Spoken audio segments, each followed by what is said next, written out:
Iniciamos un viaje tras los misterios de la biología y los desafíos sociales que impone a los seres humanos esta nueva vida enfrentada a una pandemia.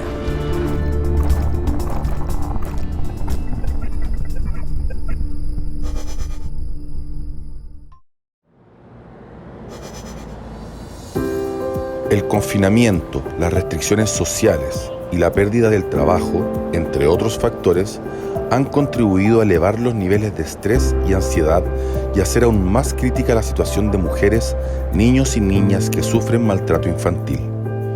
Para saber qué ha pasado en la violencia en pandemia, vamos a conversar con Diana Rivera, doctora en psicología e investigadora. Hola Diana, ¿cómo estás tú? Hola, buenos días, Bruno. Un placer tenerte aquí y tengo algunas preguntas para ti. Perfecto. Cuéntame. Porque leí por ahí que las Naciones Unidas había alertado por el aumento de violencia doméstica. Entonces me preguntaba yo, que es un poco evidente, pero ¿cómo se relaciona esto del confinamiento y el aumento de la violencia intrafamiliar al menos? Bueno, lo primero decirte es que en este contexto de pandemia, la verdad que se han exacerbado una serie de problemáticas sociales que ya existían, ¿no? O sea, hoy día se habla de este incremento de la violencia intrafamiliar en este contexto de pandemia como una pandemia dentro de una pandemia. En el mundo hay reportes efectivamente de que 1 de cada 3 mujeres en el mundo ha sido víctima de violencia, ya sea física o sexual, en algún minuto de su vida. Lo que pasa es que hoy día se generan ciertas condiciones que hacen a las mujeres más vulnerables en este contexto, ¿no? ¿Es Chile un país violento? ¿Qué tipo de violencia viven nuestros niños y niñas? Pía Santelices es doctora en psicología y ha investigado el tema. Hola Pía, ¿cómo estás tú? Muy bien, gracias. ¿Y tú, Bruno? Bien, bueno, dentro de lo que se puede aquí, pandémico. Me gustaría conversar contigo un tema complicado en realidad, y sobre todo en la pandemia, que tiene que ver con el abuso y el maltrato infantil. Y tú sabes de ese tema, entonces como para empezar te podría preguntar cómo se define el maltrato infantil, sea cual sea el tipo de maltrato. Sí. Cualquier vulneración de derechos de la infancia es un tipo de maltrato, ¿ya? Y en psicología nosotros planteamos principalmente 4 tipos de maltrato que son claramente identificables. Está el maltrato físico, ¿cierto? Que son los golpes; el maltrato psicológico, que son comentarios, humillaciones, insultos. Está la negligencia, que sería no darle los cuidados necesarios a un niño o niña que lo necesita, ¿cierto? Y por último el abuso sexual, que es el más grave de todo, que es transgredir el cuerpo de un menor, ¿cierto? O también someterlo a cualquier situación que sea de tipo sexual. ¿Sabes cómo en general se llega a uno de esos 4 tipos de abuso en alguna familia? Sí, lamentablemente en Chile nosotros tenemos una cultura que es bastante violenta en la crianza. De hecho, el último estudio que hubo de la encuesta longitudinal de primera infancia, que se hace a miles de familias chilenas, mostró que un 62% de las familias tienen algún tipo de práctica violenta de crianza, reportado por ellos mismos. Por lo tanto, y esto no hace poco, porque uno podría decir antes, no sé, porque el chilito, no sé. No, esto en 2017 fue la última encuesta, Wow. Se ha hecho 3 veces ya una encuesta longitudinal, pero continuamos con estas prácticas violentas de crianza, entonces es un tema importante para nuestro país. Todavía se ve como relativamente, se acepta un poco la palmada, o la palmada ya no debería ser. Cuéntame un poco, la correa evidentemente que es violencia, pero uno como que de repente todavía dice como, yo igual ya soy más viejo, pero como el palmazo en el poto, de pórtate bien, ¿se corresponde o no corresponde? No corresponde de ninguna manera, porque cualquier situación en la cual los niños se puedan sentir humillados o menoscabados en sus derechos es un tipo de maltrato. Por lo tanto, la meta, que no es una meta a corto plazo, porque como tú bien dices, hay creencias culturales que están muy arraigadas en nuestra sociedad. Como que, por ejemplo, hay cachetadas bien dadas, por ejemplo. Entonces, Claro. hay todo un camino. No es de que estén bien dadas, sino que están en el contexto bien. Claro, exacto. Hay un camino largo para ir cambiando las creencias, pero tenemos que ir hacia allá, hacia una cultura de respeto de los derechos de la infancia y, por supuesto, de ningún caso vulnerar esos derechos. Nuestras relaciones sociales cambiaron con el confinamiento. Nos alejamos de algunos seres queridos y nos acercamos a otros. Pero, ¿qué ocurre con quienes viven maltrato y han visto restringido su acceso a los canales de ayuda y contención? Claudia Capela es doctora en psicología y ha investigado sobre el abuso en niños y adolescentes. Hola Claudia, ¿cómo estás? Hola Bruno, un gusto. Un gusto para mí también. Mi pregunta es, ¿por qué el confinamiento aumenta el riesgo de este tipo de abusos y de violencias? Bueno, hay múltiples elementos que se cruzan para poder entender el origen del maltrato y las agresiones sexuales, pero ¿cuáles son los factores de riesgo que se han visto como aumentados en el contexto de pandemia? Hay varios que están vinculados en general a la violencia en el hogar, como por ejemplo el aumento del estrés familiar, el aumento del estrés social, lo cual también está vinculado a mayores dificultades de salud mental, al aumento en el consumo de alcohol, o sea, todos esos elementos son aspectos que se han visto como factor de riesgo para la violencia en el hogar, pero además hay un factor muy importante que en general se ha entendido como un factor de riesgo para el maltrato infantil y para las agresiones sexuales en el hogar, que es el aislamiento social. Ese es un factor de riesgo que en general se ha descrito y que sabemos que por todas las medidas de confinamiento está aumentado en este contexto de pandemia. Y que el aislamiento social esté aumentado nos aumenta el riesgo de que se ocasionen situaciones de agresión sexual, de maltrato, nos aumenta la prevalencia de este fenómeno, pero a la vez disminuye las posibilidades de reporte. Y eso es muy importante también. Por ejemplo, la PDI hace un par de meses dio una cifra de que han disminuido un 50% las denuncias de delitos sexuales, ¿ya?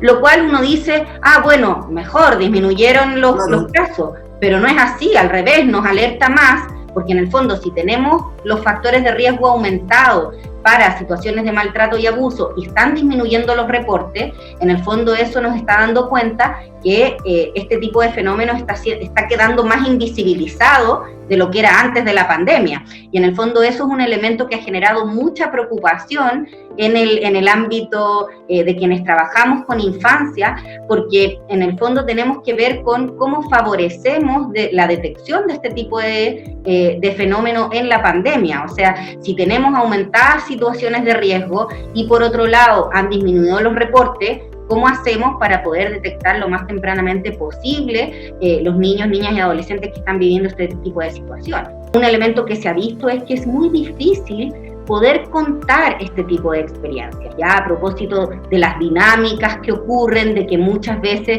quien es el agresor es una figura cercana, de confianza, de cariño, que se generan también sentimientos de culpa, de vergüenza, de no querer traicionar. O sea, hay dinámicas muy complejas en las situaciones de agresión sexual, en el maltrato infantil, que complejizan que quien ha sido víctima pueda contarlo, pueda develarlo a otra persona, ¿ya?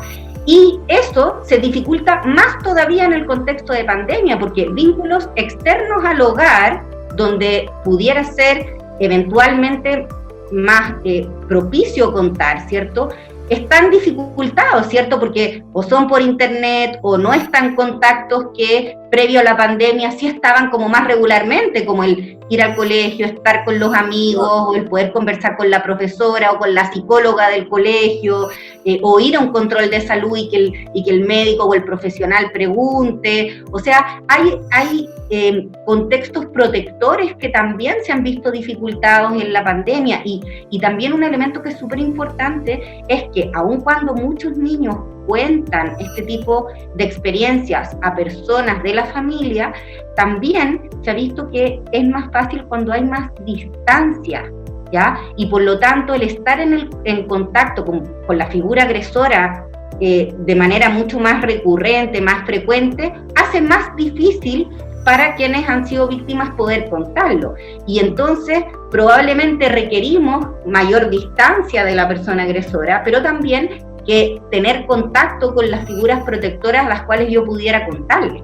Entonces, es una mezcla de factores que está explicando el por qué han disminuido las develaciones en el contexto de pandemia, y que eso no necesariamente implica el que hayan disminuido las agresiones, sino que probablemente, como decíamos, está la alerta de que han aumentado, pero todavía no tenemos cifras claras porque los reportes han disminuido.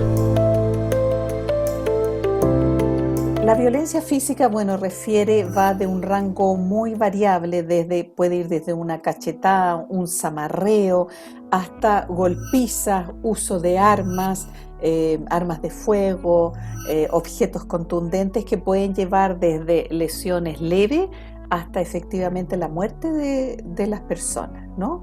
Hay otro tipo de violencia, que es la violencia sexual, que alude a obligar a tener prácticas de tipo sexual cuando la persona, en el fondo no consentida, obligarla a realizar ciertos actos que no está de acuerdo sobre ellos, ¿no?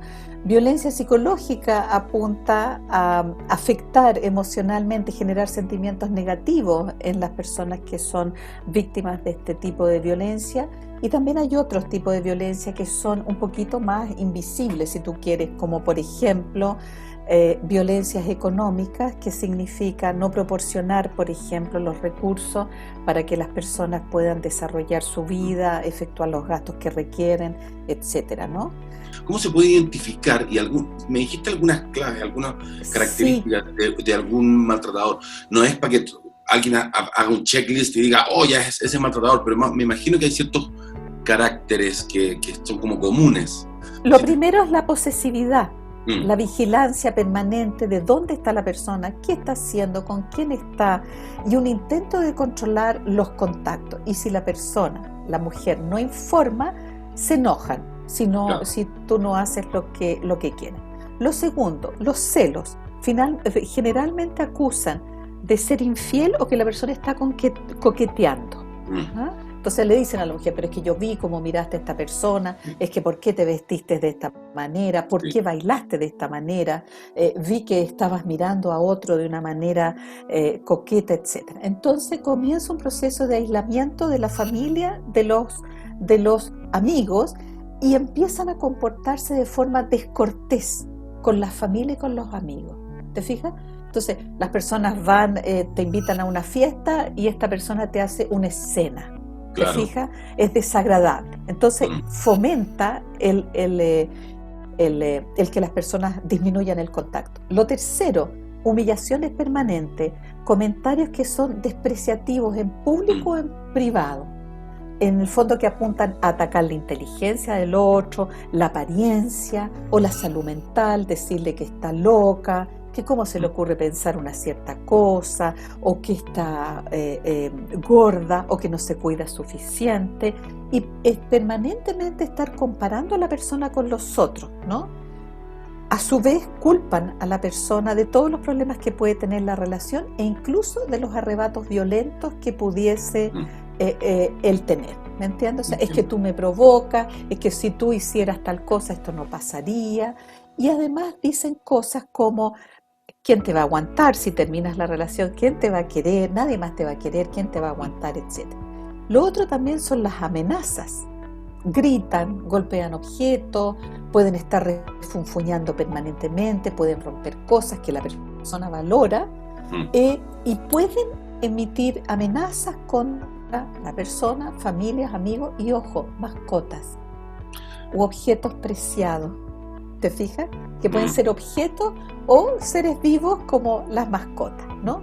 Y lo otro ya definitivamente es ejercer violencia física y sexual, como empujar, zamarrear, agarrar con fuerza, obligarte a tener sexo o hacer cosas que no quieres hacer, y como te digo, las amenazas. ¿Cómo se puede ayudar a estos niños o adolescentes desde fuera del hogar, digamos? De gente, o tal vez desde los profesionales, pero no desde adentro, no desde adentro tan tan inmersamente en el problema, desde más afuera? ¿Cómo podemos hacerlo todo para ayudar? Bueno, yo creo que ahí hay dos elementos, uno como más como próximo, ¿cierto? Que es que todos quienes tengamos contacto con niños, niñas y adolescentes, ya sea desde nuestros roles profesionales o nuestros sobrinos, los hijos de nuestros amigos, ¿cierto? Hay un tema con el vínculo, ¿ya? O sea, generar vínculos con los niños, niñas y adolescentes que sean cercanos, que sean de confianza, que sean protectores y que los niños sepan que pueden contar sobre lo que les pasa, ¿ya? En general, que pueden contar respecto de sus experiencias que puedan ser más satisfactorias o experiencias que las están viviendo con angustia, que los niños sepan que tienen a otros a quienes pueden contar de lo que les pasa y que esas personas van a poder acoger lo que les pasa. En este contexto pandémico, estamos inmersos en Internet, de hecho ahora estamos utilizando Internet, ¿no es cierto?, para poder hacer esta conversación. ¿Cómo prevenimos el acoso sexual que pueden sufrir los niños y niñas a través de Internet? Que ya imagínate, estamos todos usando Internet. Bueno, ese es un riesgo que también se ha planteado en este contexto de pandemia, ¿cierto? Sabemos que Internet y la tecnología tienen muchos beneficios, pero también tiene algunos riesgos y por lo tanto es muy importante el acceso acompañado de la tecnología hacia los niños, niñas y adolescentes. No se trata que estemos todo el día revisando los contenidos de nuestros hijos, ¿cierto? Pero sí el acompañamiento implica desde plantear a los niños cómo es un uso seguro de Internet, ¿cierto? Cuáles pudieran ser elementos que ellos pudieran detectar como riesgos, ¿cierto? Que si una persona desconocida les habla, ¿cierto? Cuáles son como los límites para un acceso seguro a Internet o para mantener, por ejemplo, contacto social con sus amigos por Internet, que es algo muy importante también, pero cómo eso puede ser de manera segura y en ese sentido es importante que hablemos con los niños, niñas y adolescentes respecto a cómo ellos pueden ir regulándolo, pero también implica que nos puedan ir comentando y nosotros ir acompañando y ir orientando respecto de cuáles pudieran ser algunos elementos riesgosos o no.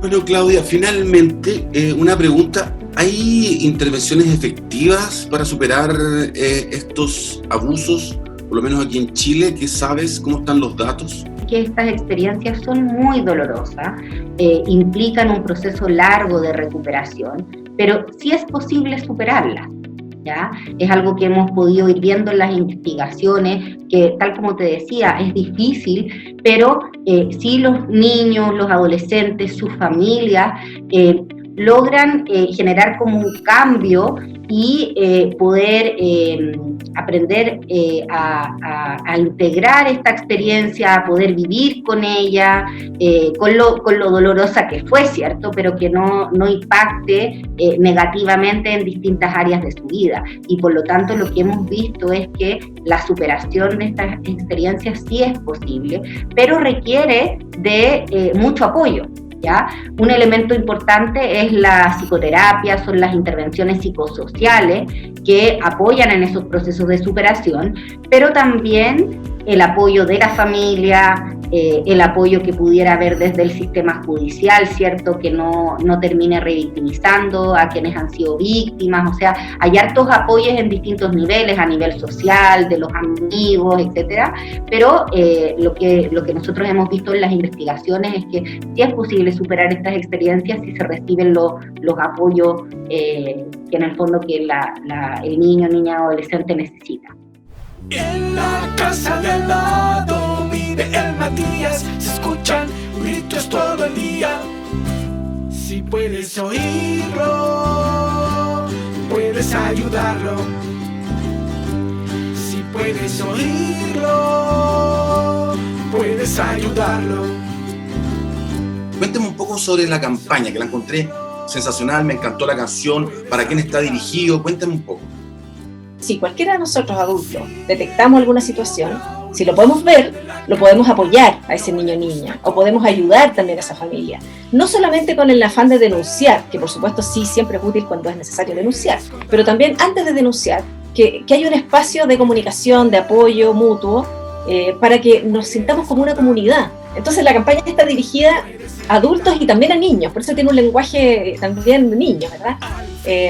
Pensamos que los dos focos son importantes, porque los niños y niñas también pueden ser testigos de, no necesariamente solo víctimas. Entonces también los invitamos a poder conversar estos temas con un adulto de confianza para así, en el fondo, ayudar a esos otros niños y niñas que podrían estar sufriendo alguna vulneración de derechos. Entonces, es una invitación para que la comunidad entera esté más atenta y también que podamos identificar cuándo es un maltrato, cuándo es negligencia, cuándo es abuso. O sea, también tiene un fin de educar, un poco con lo que me preguntabas al principio, de cómo se define una situación de maltrato a la infancia. Entonces, es bueno hacer campañas permanentemente, ¿cierto? Esto debiera existir siempre distintas campañas para poder influenciar e ir cambiando nuestra mentalidad, poniendo como interés superior del niño, ¿cierto?, sus derechos, y tener mucho más conciencia todos nosotros, todos los adultos y también los niños y niñas, respecto a valorizar y respetar los derechos de la infancia.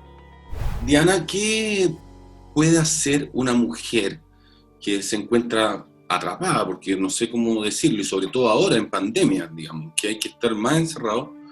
¿Qué aconsejas, qué le aconsejarías a alguien alguna mujer que estuviera pasando?